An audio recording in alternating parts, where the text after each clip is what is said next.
ያየነው አንዱ ክፍተት ምንድነው እነዚህ ክላስተሮች አንደኛ በትክክል የክላስተርን ኮንሰፕት ይዘው ነው ወይ የተመሰረቱት የሚለው አሁን ክላስተር ላይ እንደው ራሱ ተርሙን ወይንም ሳይንሱን ስናየው እዛ ክላስተር ላይ የሚያስፈልጉት ቤዚክ ሰፖርት ፋሲሊቲዎች አብረው መኖር አለባቸው። በአሜሪካ እጅ ብቻ እንዳለ የሚነገርለትና የኢራንን ግዙፍ የኒውክሌር ጣቢያዎች ማውደም የሚችለውን ቦምብ አሜሪካ ወደ እስራኤል ለመላክ ማቀዷን ዩኤስ ቱዴይ አስነብቧል። በስተር በንከር በሚል ቅጽል ስም የሚጠራው ይሄ አውዳሚ ቦምብ 14000 ኪሎ ግራም የሚመዝን ሲሆን የኢራንን የምድር ውስጥ የኒውክሌር ጣቢያዎችን ለማውደም ብቸኛ አማራጭ እንዲሆን ያደረገው ደግሞ ወደ ምድር ውስጥ 60 ሜትር ድረስ ዘልቆ መግባት የሚችል በመሆኑ እንደሆነ የዋሽንግተን ፖስት ዘገባ ያስረዳል። ኢራን የኒውክሌር ቦምብ ለመስራት እየሞከረች ለመሆኑ ምንም አይነት ማስረጃ አላገኘውም ሲል ዓለም አቀፉ የአቶሚክ ኢነርጂ ኤጀንሲ ዋና ዳይሬክተር ራፋኤል ጎርስ ተናግረዋል። አንድ ሰው ለፍርድ ቤት ያቀረበውና ቤታ ራሱ በተመቸውና በወደደው ጊዜ ክሱን ሊያቋርጥ የሚችል ቢሆንም በውጤት ደረጃ ዋጋ ማስከፈሉ አይቀርም። ነገ ዛሬ ክስ መሰረታለሁ በማለት ከሳሽ መሆኑ ቀርቶ ተከሳሽ የሚሆን ከሆነ በቀረበበት ክስ ላይ መብትና ጥቅሙን የማስከበር እድል ስለሚኖረው ከሳሽ ራሱ በወደደና በፈቀደ ጊዜ መሰረቱ ክስ ለማቋረጥ መቸገሩ አይቀሬ ነው።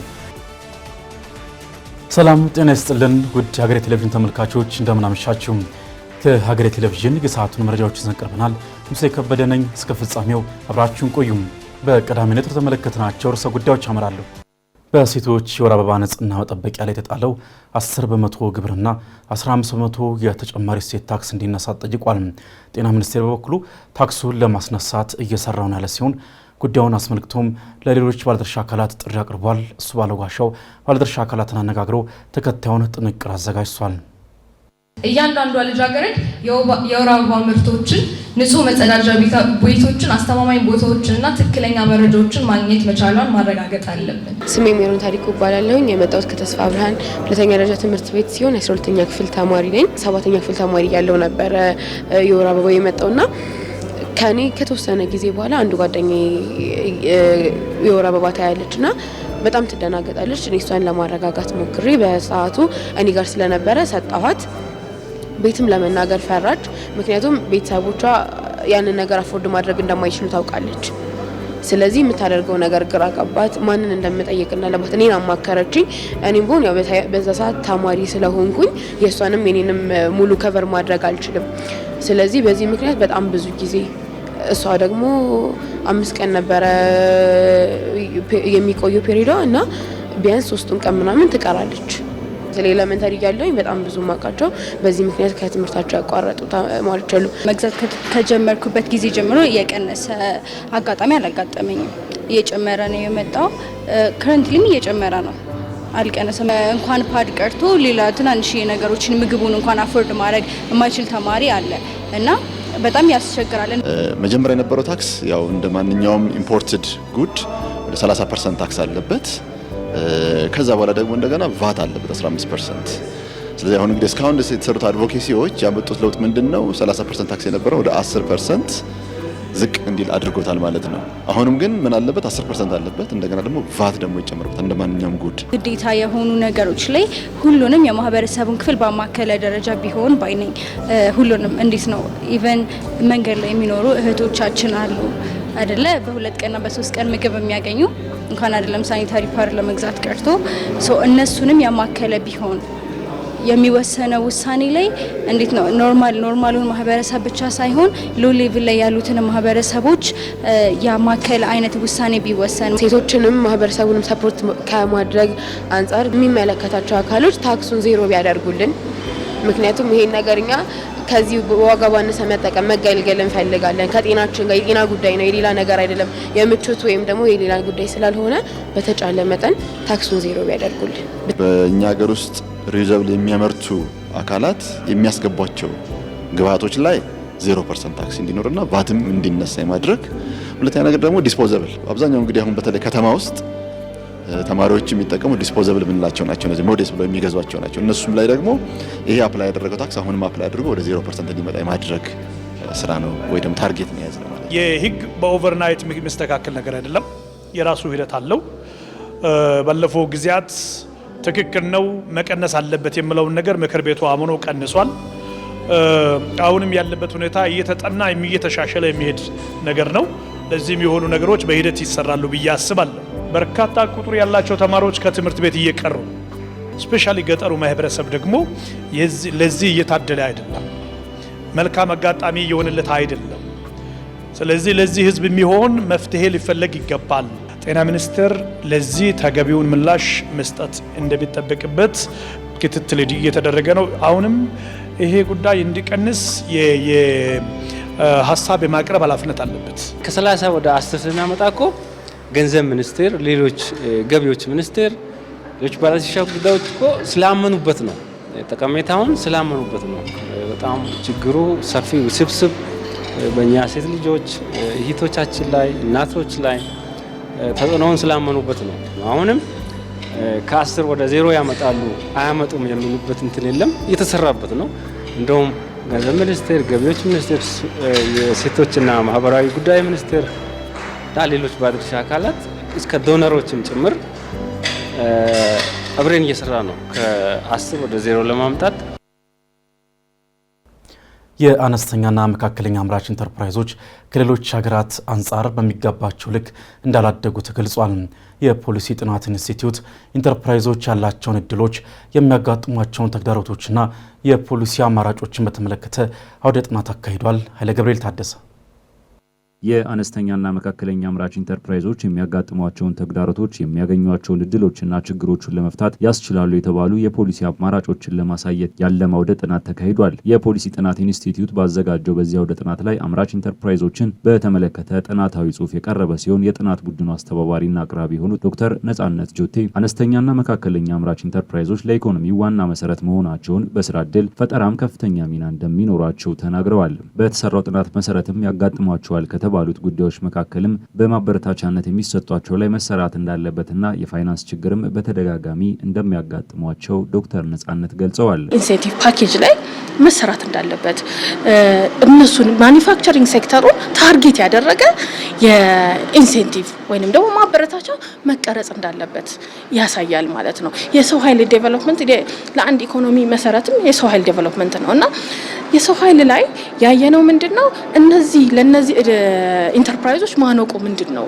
ሰው ኃይል ዴቨሎፕመንት የመሰበሰብነው መረጃ የሚያሳየው እዚህ ላይ ገና ብዙ እንዳልሰራን ያሳያል እና ሌላው ደግሞ የፋይናንስ ላይ ስናየው አሁን ትልቅ ሊሚቴሽን አንዱ ፋይናንስ ለኢኮኖሚ ለእነዚህ አይነት ኢንተርፕራይዞች ማደግ መሰረት ነው። ግን በቀላሉ ፋይናንስን ማግኘት ይቸገራሉ። አሁን ይሄ ሊሚቴሽን ለብዙ ጊዜ የቆየ ነው እና ምንድነው ዋናው ነገር አንደኛ ፋይናንሻል ሶርሶቹ ለነዚህ ለስሞል ኤንድ ሚዲየም ኢንተርፕራይዝ ሲዩተብል አይደሉም አሉ። ግን በዛ መጠን ደግሞ ስናየው ምንድነው ለብድር በሚጠይቁበት ጊዜ የሚጠይቁት ኮላተራሎች አሉ፣ ማሳዣ ነገር። በተጨማሪም በመሰረተ ልማት ግንባታ ላይ ከፍተኛ የሚባሉ ችግሮች መኖራቸውን ገልጸው በኢንዱስትሪ ፓርኮች ላይ ተዘዋውረው በተመለከቱት መሰረት የሚያስፈልጉ መሰረታዊ ነገሮች ክፍተቶች ስለመኖራቸው አንስተዋል። ኢንፍራስትራክቸር ዴቨሎፕ መሰረተ ልማት ላይ ደግሞ ስንሄድ መሰረተ ልማት ላይ በተለይ ይሄ ኢንዱስትሪ ክላስተሮች ወይም ዞኖች እየተሰሩ ነው ያሉት እና አሉ ሼዶች ያሉ ኤስኤምኤዎች አሉ አሁንም እና ግን ምንድነው የኛ ያየነው አንዱ ክፍተት ምንድነው እነዚህ ክላስተሮች አንደኛ በትክክል የክላስተርን ኮንሰፕት ይዘው ነው ወይ የተመሰረቱት የሚለው አሁን ክላስተር ላይ እንደው ራሱ ተርሙን ወይንም ሳይንሱን ስናየው እዛ ክላስተር ላይ የሚያስፈልጉት ቤዚክ ሰፖርት ፋሲሊቲዎች አብሮ መኖር አለባቸው። ለምሳሌ ፋይናንስ ሲስተም በቀላሉ ማግኘት አለባቸው እዛው ክላስተር ውስጥ ካፓሲቲ ቢልድ የሚያደርግ ቴክኒካል ድጋፍ የሚያደርግ ግን በዛ መልጠን የተደራጀ ወይንም ደግሞ ከሮ ማቴሪያል እስከ ፊኒሽ ፕሮዳክት ፕሮዲዩስ እስኪያደርጉ ድረስ የተቀናጀ መሰረተ ልማት ያለው ክላስተር ቢመሰረት። በጥናቱ ተግዳሮቶች በመነሳት ችግሮቹን ለመፍታት መደረግ የሚገባቸው ጉዳዮች በሚል በጥናቱ የተጠቆሙ ምክረ ሀሳቦችን ደግሞ በኢትዮጵያ ኢንተርፕራይዝ ልማት ተመራማሪ የሆኑት ሌላኛው የጥናት አቅራቢ አቶ ወንዱ አስረስ በዝርዝር አንስተዋቸዋል። ተሟላ ማኑፋክቸሪንግ አነስተኛና መካከለኛ አምራች ኢንዱስትሪን ሊጠቅም የሚችል የፖሊሲ የስትራቴጂና የድጋፍ ማዕቀፍ ተዘጋጅቶለት ማኑፋክቸሪንግ ኢንዱስትሪዎች ተጠቃሚ የሚሆኑበት የሚያድጉበት የሚለወጡበት ለሀገርም ደግሞ አስተዋጽኦ የሚያደርጉበት የተሟላ የፖሊሲ የስትራቴጂ ማዕቀፍ ያስፈልገዋል። በሁሉም ተቋማት ገዢ ሆኖ ተቋማቱ ድጋፍ የሚሰጡት ተቋማት የሚጠቀሙበት ሁኔታ ማጠናከር ያስፈልጋል። ለዚህ ደግሞ ገዢ አስገዳጅ የሚሆንበት ሁኔታ ቢመቻች የሚል ምክረ ሀሳብ አቅርበናል። ሌላው የሴፍቲ ኔት የምንለው አነስተኛና መካከለኛ ኢንተርፕራይዞች እንደሚታወቁ በተለያዩ ቀውሶች በቀላሉ ሊጠፉ ይችላሉ። ይህንን ሊያካክስ የሚችል የሴፍቲ ኔት ጋራንቲ አሬንጅመንት ወይም ስኪም ሊመቻችላቸው የሚል አለን። ከዩኒቨርሲቲዎችና ከቴክኒክና ሙያዎች ጋር በትስስር የሚሰሩበት እና ከነሱ ጋር ተቀናጅተው በጋራ የሚሰራበት ሁኔታ መኖር አለበት። አክሎም አነስተኛና መካከለኛ አምራች ኢንተርፕራይዞች ጉዳይ የሚመለከተው የኢትዮጵያ ኢንተርፕራይዝ ልማት ብቻ ባለመሆኑ ከሌሎች ከሚመለከታቸው አካላት ጋር ያለው ቅንጅታዊ አሰራር በሚፈለገው ልክ ባለመሆኑ መሻሻል እንደሚገባው ነው የገለጹት። አሜሪካ ኢራን ላይ ልታደርስ ስላቀደችው ወታደራዊ ጥቃት በተለያዩ የዓለም ክፍል ያሉ የባህር ኃይልና አየር ኃይል ጦሯን ወደ መካከለኛው ምስራቅ ያስጠጋች እንደሆነ ተገልጿል። በኢራን ላይ ጥቃት ሊፈጸምባቸው ይችላል ከተባሉት የጦር ሰፈሮችም የጦር አውሮፕላኖችን እያሸሸች ነው ተብሏል። ደምሰው ሽፈራው እስራኤል በኢራን የኒውክሌር ጣቢያዎችና ወታደራዊ አዛዦች ላይ ያነጣጠሩ ጥቃቶችን መፈጸሟን ተከትሎ የተጀመረው የእስራኤልና ኢራን የሚሳኤል ጦርነት ዛሬ 8ኛ ቀኑን ይዟል። የኢራን ዋነኛዋ አጋር የሆነችው አሜሪካ ኢራን በፍጹም የኒውክሌር መሳሪያ ሊኖራት አይችልም በማለት እስራኤል በኢራን ላይ እየወሰደች ያለችውን እርምጃ በፕሬዝዳንቷ ዶናልድ ትራምፕ አማካኝነት ስታወድሰው ቆይታለች። ከውዳሴውም ባለፈ እስራኤል በኢራን ላይ እየፈጸመችው ያለውን ጥቃት ከመደገፍ በቀጥታ ኢራን ላይ እርምጃ በመውሰድ ጦርነቱን አሜሪካም ለመቀላቀል ጫፍ ላይ መድረሷን እየገለጹ ይገኛሉ። ቀጣዮቹ ቀናት አሜሪካ በጦርነቱ ላይ የምትሳተፍበትን ሁኔታ እንደሚወስን የነጩ ቤተ መንግስት ቃል አቀባይ ካሮሊ ላቬት ተናግረዋል። ይህ መረጃ ይፋ በተደረገ በሰዓታት ውስጥ ደግሞ በአሜሪካ እጅ ብቻ እንዳለ የሚነገርለትና የኢራንን ግዙፍ የኒውክሌር ጣቢያዎች ማውደም የሚችለውን ቦምብ አሜሪካ ወደ እስራኤል ለመላክ ማቀዷን ዩኤስ ቱዴይ አስነብቧል። በስተር በንከር በሚል ቅጽል ስም የሚጠራው ይሄ አውዳሚ ቦምብ 14000 ኪሎ ግራም የሚመዝን ሲሆን የኢራንን የምድር ውስጥ የኒውክሌር ጣቢያዎችን ለማውደም ብቸኛ አማራጭ እንዲሆን ያደረገው ደግሞ ወደ ምድር ውስጥ 60 ሜትር ድረስ ዘልቆ መግባት የሚችል በመሆኑ እንደሆነ የዋሽንግተን ፖስት ዘገባ ያስረዳል። ታዲያ አሁን ላይ አሜሪካ ይህንን አውዳሚ ቦምብ ለእስራኤል አሳልፋ የምትሰጥ ከሆነ ኢራንን በማጥቃቱ በኩል በቀጥታ ለመሳተፍ ጫፍ ላይ መድረሷን የሚያሳይ ተደርጎ ተወስዷል። እናም እስራኤል ይህንን ቦምብ አግኝታ ከተጠቀመችበት አሜሪካ በቀጥታ የጦርነቱ ተሳታፊ ሆነች ማለት ሲሆን ይህ ደግሞ በመካከለኛው ምስራቅ እጅግ የከፋ ጦርነትንና አለመግባባትን ያመጣል ተብሎ ተሰግቷል። ይህ በእንዲህ እንዳለ ደግሞ አሜሪካ በርካታ የጦር አውሮፕላኖችን ወደ መካከለኛው ምስራቅ እየላከች መሆኑን ሁለት ስማቸው እንዳይጠቀስ የፈለጉ የአሜሪካ ባለስልጣናት ለሮይተርስ ተናግረዋል።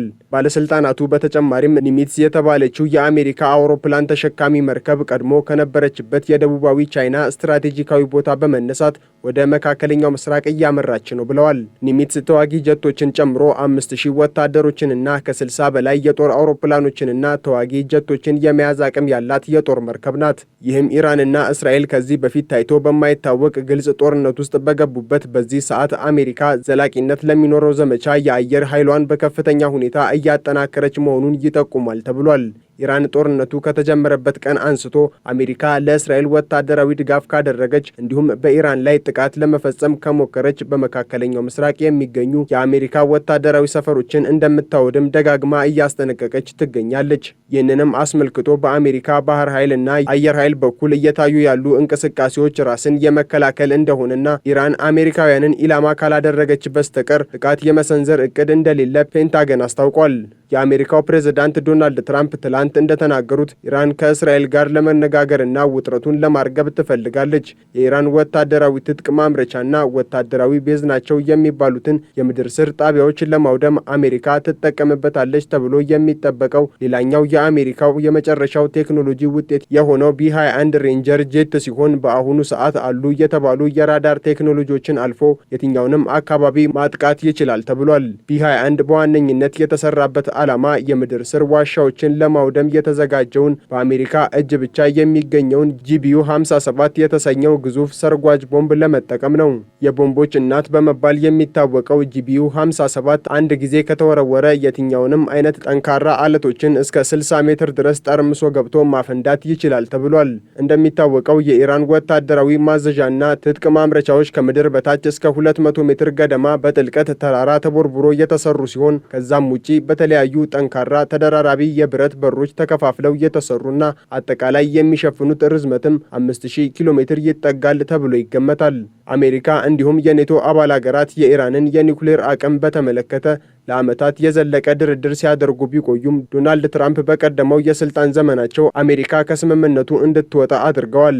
ምክንያታቸው ደግሞ ኢራን አሁንም የኒውክሌር ኃይልን የጦር መሳሪያዎችን ለማምረት እየተጠቀመችበት ነው በማለት ሲሆን ኢራን ምንም አይነት የኒውክሌር መሳሪያ ሊኖራት አይገባም የሚለው አቋማቸው አሁንም ዳግም ወደ ፕሬዝዳንትነት ከመጡ በኋላ አብሯቸው አለ። በቅርቡ ወደ ስምምነት ተመልሰው ከኢራን ጋር ድርድር ማድረግ ቢጀምሩም በኢራን በኩል የተለየ የአቋም ለውጥ ሲመጣ አልታየም። ይህንን ተከትሎ እስራኤል እየወሰደችው ባለው ጥቃት ላይ ለመሳተፍ አሜሪካም ከፍተኛ ዝግጅት እያደረገች እንደምትገኝ እየወጡ ያሉ ዘገባዎች ያስረዳሉ። ፎርብስ ይዞት በወጣው መረጃ እስራኤል ያሏት መሳሪያዎችና ወታደራዊ አቅም በተለይም ኢራን አሉኝ የምትላቸውን እንደ ናታንዝና ፎዶን ያሉ ግዙፍ የኒውክሌር ጣቢያዎችን ለማውደም በቂ እንዳልሆነ ያሳያል። ኔታንያሁ እንደሚሉት ጦርነቱ ሲጠናቀቅ ኢራን ምንም አይነት የኒውክሌር አቅም አይኖራትም። ነገር ግን ይህንን ለማሳካት የግድ የአሜሪካ ድጋፍ እንደሚያስፈልጋት አትቷል። የኢራን የኒውክሌር ጣቢያ ከተመታ ጉዳቱ የከፋ ይሆናል ሲል የዓለም አቀፉ አቶሚክ ኤነርጂ ኤጀንሲ ገልጿል። ኢራን የኒውክሌር ጦር መሳሪያ እየሰራች ነው የሚል ጥናት የለንም ሲል ተቋሙ ያስታወቀ ሲሆን በፎርዶ የሚደረገው ጥቃት ከበረታ በአካባቢው ስነ ምህዳር ላይ የከፋ ጉዳት ሊያደርስ ይችላል ሲል አስጠንቅቋል። ሚኪያስ ኃይሌ ኢራን የኒውክሌር ቦምብ ለመስራት እየሞከረች ለመሆኑ ምንም አይነት ማስረጃ አላገኘውም ሲል ዓለም አቀፉ የአቶሚክ ኢነርጂ ኤጀንሲ ዋና ዳይሬክተር ራፋኤል ጎርሲ ተናግረዋል። ኢራን ወደ ኒውክሌር ጦር መሳሪያ ለመሸጋገር እየተቃረበች ለመሆኑ የሚያረጋግጥ ምንም አይነት ማስረጃ የለም በማለት ገልጿል። ይህ ሆነው እስራኤል ብሔራዊ ስጋት ፈጥሮብኛል በማለት የኢራን ጦር መሳሪያ መርሃ ግብር ለማስቆም በሚል በኢራን የኒውክሌር ጣቢያዎች ላይ የአየር ጥቃት እየሰነዘረች ባለችበት በዚህ ሰዓት ነው። ይህ በእንዲህ እንዳለ የአሜሪካው ፕሬዝደንት ዶናልድ ትራምፕ ከትናንት በስቲያ ኢራን ፈጽሞ የኒውክሌር መሳሪያ ሊኖራት አይገባም ሲሉ መናገራቸው ሲዘገብ ቆይቷል። መረጃው አለን፣ የኒውክሌር ጦር መሳሪያ የለም የሚሉ አካላት ስለሚናገሩት ነገር ግድ የለኝም፣ ኢራን የኒውክሌር መሳሪያ ለመስራት ግን በጣም እየተቃረበች ይመስለኛል ሲሉ መናገራቸው ኒውዮርክ ታይምስ ዘገባ ያስረዳል። ይህን ተከትሎ ነው እንግዲህ ዋና ጸሐፊው ኢራን የኒውክሌር መሳሪያ ለመስራት ተቃርባለች የሚባለውን የእስራኤል የአሜሪካ ውንጀላ የሚቃረም መግለጫ የሰጡት። But of course, this might need to be reconfirmed as soon as we have access. One has to say that Iran is aware of the fact that this stockpile needs to be there under IAEA constant supervision.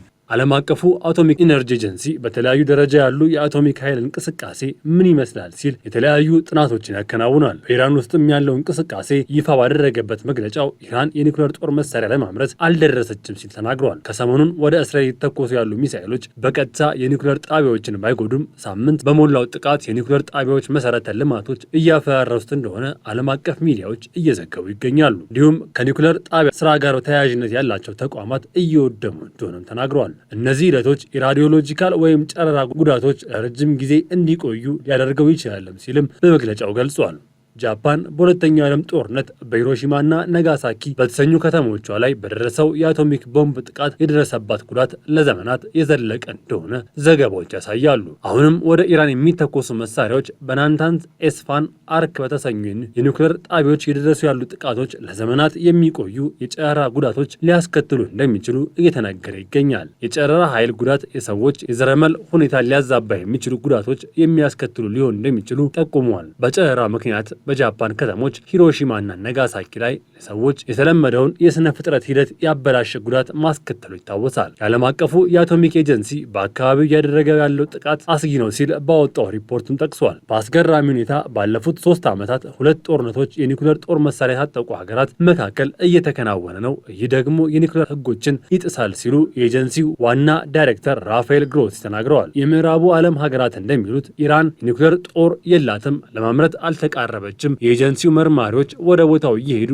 በተደጋጋሚ ምርመራና ጥናቶች አከናውነዋል። ይህ ደግሞ እኛ ማረጋገጥ እንችላለን ሲሉ ተናግረዋል። በአካባቢው ሰላም መውረድ አለበት። ሀገራት መሳሪያዎችን መመለስ ይጠበቅባቸዋል። የመሳሪያው ስጋት ካለም በዲፕሎማሲያዊ መንገድ ቁጭ ብሎ መነጋገር ይጠበቅባቸዋል። ይህ ካልሆነ ግን በጀመሩት መንገድ የሚቀጥሉ ከሆነ በጨረራ ጉዳት ሰዎች ብቻ ሳይሆኑ የአካባቢው ስነ ምህዳር ጭምር ሊደበላለቅና ሊጎዳ ይችላል ሲሉ ዳይሬክተሩ በመግለጫቸው አስታውቀዋል። የዓለም አቀፉ የአቶሚክ ባለስልጣን ሁለቱ ሀገራት በሰላማዊ መንገድ እንዲነጋገሩና ምንም እንኳን እስካሁን ኢራን ለስጋት የሚያደርስ የአቶሚክ ኃይል እየሰራች ነው ብሎ ባያምንም ተጨማሪ ፍተሻ እንዲደረግ ጠይቋል። ኢራን በአንጻሩ የኒውክሌር ኃይል ለሰላማዊ አገልግሎት ብቻ ለመጠቀም እየሞከረች እንደሆነ በተደጋጋሚ መግለጿ ይታወሳል። የዋይት ሀውስ ፕሬስ ሴክሬታሪያት ካሮሊን ሌቪት በትናንትናው ዕለት በፕሬዝዳንት የተጻፈ መግለጫ ለጋዜጠኞች ንባብ አሰምተውም ነበር። ፕሬዝዳንቱ በቅርብ ጊዜ ውስጥ ሊካሄድ የሚችል ትልቅ ድርድር ዕድል መኖሩን በማመን በሚቀጥሉት 2 ሳምንታት ውስጥ በጦርነት ለመሳተፍ ወይም ላለመሳተፍ እወስናለሁ ብለዋል ሲሉ ካሮሊና ተናግረዋል። ፕሬስ ሴክሬታሪዋ ካሮሊን ሌቪት እንዳሉት ፕሬዝዳንት ትራምፕ ዲፕሎማቲክ መፍትሄ ይሻሉ በማለት የገለጹ ሲሆን ከብሔራዊ ደህንነት ምክር ቤት አባላት ምክክር ማድረጋቸውንም ገልጸዋል። እመኑኝ ፕሬዝዳንቱ እንደ አስፈላጊነቱ ኃይል ለመጠቀም ወደ ኋላ አይሉም ሲሉ ነው ሴክሬታሪዋ የተናገሩት። በተጨማሪም ጦርነቱ ከተነሳ ጊዜ ጀምሮ የፕሬዝዳንቱ ልዩ መልእክተኛ ስቲቭ ዊትኮፍ እና የኢራኑ የውጭ ጉዳይ ሚኒስትር አባስ አራቼ በተደጋጋሚ በስልክ እየተነጋገሩ እንደነበር ኃላፊው አልሸሸጉም ሲል ሲኤንኤን ዘግቧል። ኢራን የኒውክሌር ቦምብ ለመስራት ከመቼውም ጊዜ በበለጠ ተቃርባለች ለሚለው ጥያቄ ሲመልሱ እውነታው ኢራን የኒውክሌር መሳሪያ ለመያዝ አልቀረበችም ሲሉ ነው ምላሽ ሰጡት። ወደ አጫጭር መረጃዎቻችን አለፍን። የኢትዮጵያ ፕላስቲክ አምራቾች ማህበር መንግስት የፕላስቲክ አምራቾች ምርታቸውን እንዲያቆሙ የተሰጠው የ6 ወር ጊዜ በቂ አይደለም አለም። አዋጁ ወደ ስራ ሳይገባ አምራቾች ላይ ተጽዕኖ እያሳደረብን ነው ሲልም ማህበሩ ቅሬታውን አቅርቧል። አዋጁ ባለድርሻ አካላትን ማካተት እንደሚገባውና የአምራቾች ማህበርን በአዋጁ ማርቀቅ ሂደት ውስጥ እንዲካተት አለመደረጉን አንስቷል። የተከለከሉ የፕላስቲክ ምርቶች አይነት ላይ በአስፈጻሚ ተቋማት ላይ አሁንም ድረስ የጠራ መረጃ አለመኖሩን ማህበሩ ጠቁሟል። በተጨማሪም አምራቾች የሚያመርቱትን ምርት የሚያቆሙበት ጊዜ ገደብ ወደ ሌሎች ስራዎች ለመሻገር በቂ አለመሆኑንም ማህበሩ አንስቷል። ኢትዮጵያ ውስጥ የፕላስቲክ ከረጢት ወይም ፌስታል በሚል የሚታወቁ የፋብሪካ ምርቶችን መጠቀም፣ ማምረት አሊያም ወደ ሀገር ውስጥ ማስገባትን የሚከለክለው ሕግ በተወካዮች ምክር ቤት መውጣቱ የሚታወስ ነው።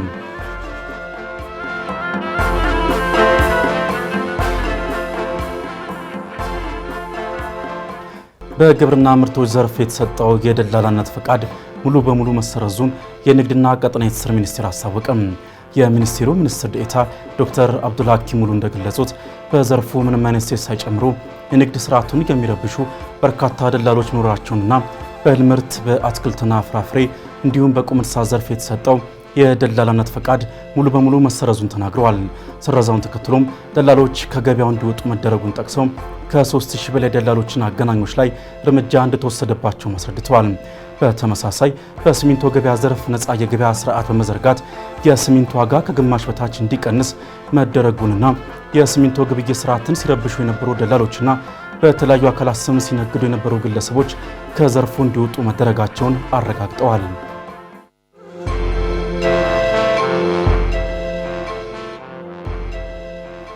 ጠቅላይ ሚኒስትር አብይ አህመድ የአሜሪካ ማሪን ኮርፕስ ጀነራልና የአፍሪኮም አዛዥ ከሆኑት ጀነራል ማይክል ላንግሌ ጋር ዛሬ ጠዋት ተወያዩ። ውይይታቸውም የጋራ ፍላጎት በሆኑ የሁለትዮሽና ቀጠናዊ ጉዳዮች ላይ ማተኮሩን ጠቅላይ ሚኒስትሩ በማህበራዊ ትስስር ገጻቸው ላይ ባሰፈሩት መልእክት ገልጸዋል።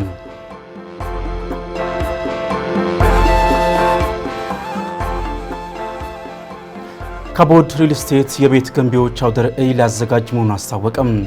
ላለፉት 20 ዓመታት በሽያጭና በገበያ ጥናት ላይ የሪል ስቴት ሻጮችን በማማከር ቢሮ በማደራጀትና በዘርፉ የሰው ኃይል በማሰልጠን የሚታወቀው ካቦድ ሪል ስቴት ቤት ለገዢው ሱቅ ለነጋዴው በሚል መሪ ቃል ከሰኔ 27 እስከ 29 2017 ዓ.ም የሚቆይ አውደ ርዕይ በሳይንስና ቴክኖሎጂ ሙዚየም ሊያዘጋጅ መሆኑ ተነግሯል።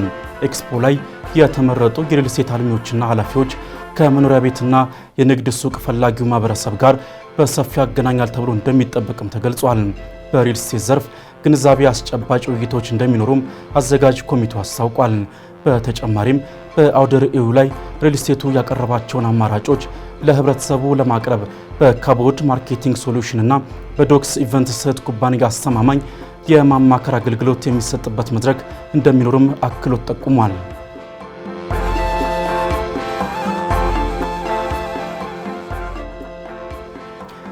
የአሜሪካው ፕሬዝዳንት ዶናልድ ትራምፕ እገዳ በአፍሪካ የኤችአይቪ ኤድስ መከላከል ስራን አደጋ ላይ እንደጣለ ተነገረም። ትራምፕ ለውጭ ሀገራት የሚያደርጉትን ድጋፍ ማገዳቸው የሚታወስ ሲሆን ይህን ተከትሎም የአሜሪካ ተራድኦ ድርጅትን ጨምሮ በስሩ የሚደግፋቸው የኤችአይቪ ኤድስ መከላከል አንዳንድ ስራዎች መቋረጣቸው ይታወቃል። በአህጉሪቱ በመድኃኒትና በቁሳቁስ አቅርቦት የሚተገበረው የኤችአይቪ ኤድስ መከላከል ስራ ከእናት ወደ ልጅ የሚተላለፈውን ቫይረስ ወደ መከላከል እንደተገደበም ተገልጿል። ውሳኔው ከሳህራ በታች ያሉ ሀገራትን ተጠቂ ያደረገ እንደሆነ የተገለጸ ሲሆን ነዋሪዎችም ለኤችአይቪ ኤድስ ተጋላጭ የሆኑና የበሽታው መከላከል ስራውንም አዳጋች ያደረገው እንደሆነ የዘገበው ሮይተርስ ነው።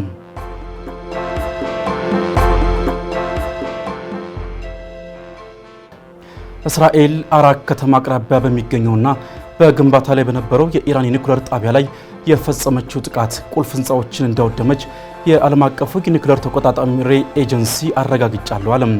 የእስራኤል የጦር አውሮፕላኖች ሐሙስ ዕለት አራክ የኒኩሌር ጣቢያን ቢደበድቡም ጣቢያው የኒኩሌር ቁሶችን አለመያዙን ኤጀንሲው ገልጿል። የተቋሙ ዋና ዳይሬክተር ራፋኤል ግሮሲ በሰጡት መግለጫ እንዳሉት እስራኤል በፈጸመችው ጥቃት እስካሁን የተከሰተ የተለየ የጨረር ልቀት ባይኖርም የመከሰት አደጋዎች ግን አሉ። በዚህ ፈታኝና ውስብስብ በሆነ ሁኔታ ውስጥ ስለ ኒኩሌር ማዕከላቱ ጊዜውን የጠበቀና መደበኛ የሆነ ቴክኒካዊ መረጃዎችን ማግኘትም ወሳኝ ነው ብለዋል ሲል ቢቢሲ በዘገባው አስፍሯል።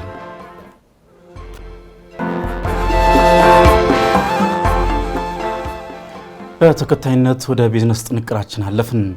በግብርና፣ ምግብና መጠጥ፣ በፕላስቲክ ህትመት እንዲሁም ፓኬጂንግ ላይ የተሰማሩ አምራች ድርጅቶች በዋናነት ከውጭ ምንዛሪና ከጥሬ ዕቃ አቅርቦት እጥረት ጋር በተገናኘ በምርቶቻቸውና በገበያው ላይ ተጽዕኖ ማሳደሩን ገልጸዋል። ምረት ደግፍ ተጨማሪውን አዘጋጅታለች።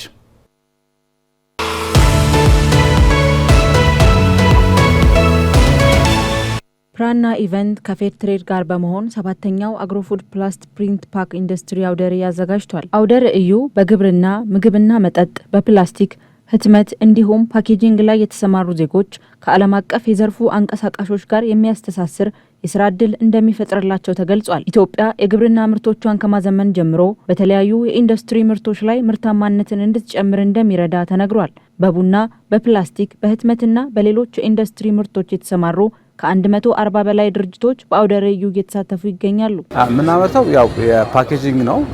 ፓኬጂንግ በዱፕሌክስ ከሁለት አይነት ሶስት አይነት የወረቀት አይነቶች አሉ። አንደኛው ዱፕሌክስ ነው። ዱፕሌክስ ግሬ ባክ የሚባል አለ። ሁለተኛው ጉድ ፍሪ ወይም ደግሞ ዋይት ባክ የምንለው ፉድ ግሬድ ነው። ሶስተኛው ደግሞ አርት ፔፐር ነው። እነዚህን በመጠቀም ለየትኛውም ፓኬጅ እንደ ከስተመር ኒድ እንደ ፍላጎታቸው የፈለጉትን ነገር እነሱ በፈለጉት ቀለም እነሱ በፈለጉት ቅርጽ አዘጋጅተን ፕሪንት አድርገን ለፓኬጂንግ እንዲመች ዳይከት የሚባል ፕሮሰስ አለ። ዳይከቲንግ ሰርተን ለከስተመሩ ዴሊቨር እናደርጋለን። እኛ የምናመርተው ቀጥታ የዘይት መጭመቂያ ማሽነሪውን ነው፣ የእንስሳት መኖ ማቀነባበሪያውን፣ የብስኩት ፋብሪካዎች፣ የዘይት መጭመቂያዎችን። ስለዚህ እነዚህ ከውጭ የሚፈልጉት ማሽነሪው አንዴ ይመጣል።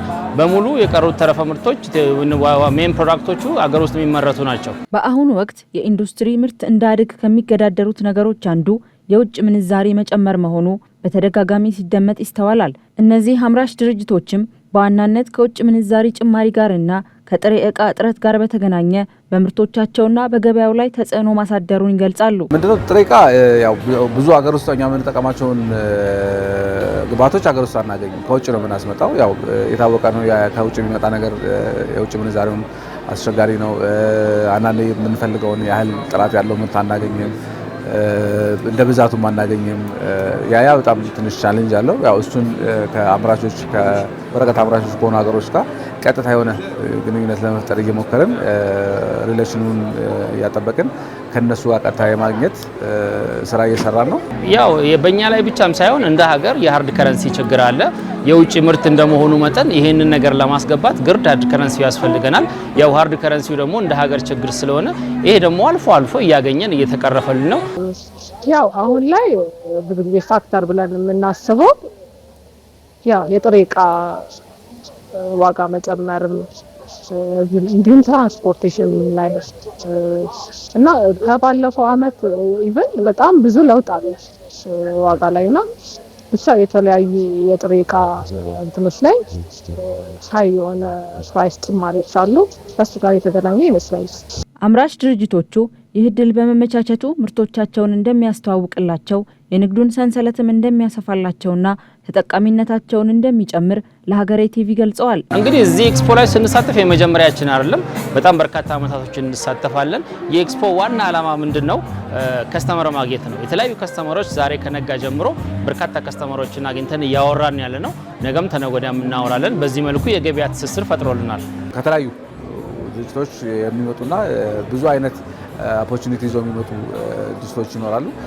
ምናልባት እኛ የማንሰራቸውን ስራዎች ቀጥታ ከአምራቹ ጋር ተገናኝተን ምርቶችን ወደ ሀገር ማስገባት፣ ማሽነሪዎችን ቀጥታ ከአምራቹ ተነጋግረን ማሽነሪዎችን ማስገባት፣ የቢዝነስ ቱ ቢዝነስ ያለውን ኮሚኒኬሽን ባይላተራል ሆኖ እኛ የምንጠቀምበት እነሱ የሚጠቀሙበት፣ በተረፈ ደግሞ እኛ ለምናቀርብለት ከስተመር የተሻለ ምርትና የተሻለ ኳሊቲ የተሻለ አገልግሎት ለመስጠት የተሻለ መንገድ የከፈተልን ፕሮግራም። በሚሊኒየም አዳራሽ እየተካሄደ ያለው አውደ ርዕዩ ከሰኔ 12 እስከ ሰኔ 14 የሚቆይ ሲሆን ከሀገር ውስጥ ድርጅቶች በተጨማሪ በርካታ የውጭ ድርጅቶች፣ ጎብኚዎች እንዲሁም ሸማቾች የሚሳተፉበት ይሆናል።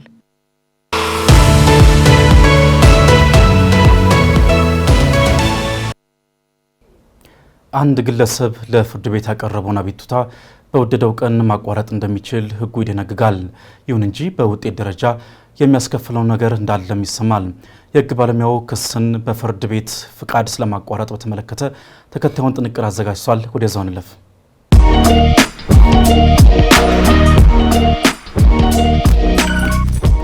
ጤና ይስጥልን። ጠበቃ እንዳርጌ ካሴ ነኝ። በፍትሐ ብሔር ጉዳይ ላይ ክስን በፍርድ ቤት ፈቃድ ስለማቋረጥ በተመለከተ ሕገ ነክ መረጃ ላካፍላችሁ። አንድ ሰው ለፍርድ ቤት ያቀረበውን አቤቱታ ራሱ በተመቸውና በወደደው ጊዜ ክሱን ሊያቋርጥ የሚችል ቢሆንም በውጤት ደረጃ ዋጋ ማስከፈሉ አይቀርም። ነገ ዛሬ ክስ መሰረታለሁ በማለት ከሳሽ መሆኑ ቀርቶ ተከሳሽ የሚሆን ከሆነ በቀረበበት ክስ ላይ መብትና ጥቅሙን የማስከበር እድል ስለሚኖረው ከሳሽ ራሱ በወደደና በፈቀደ ጊዜ የመሰረቱን ክስ ለማቋረጥ መቸገሩ አይቀሬ ነው።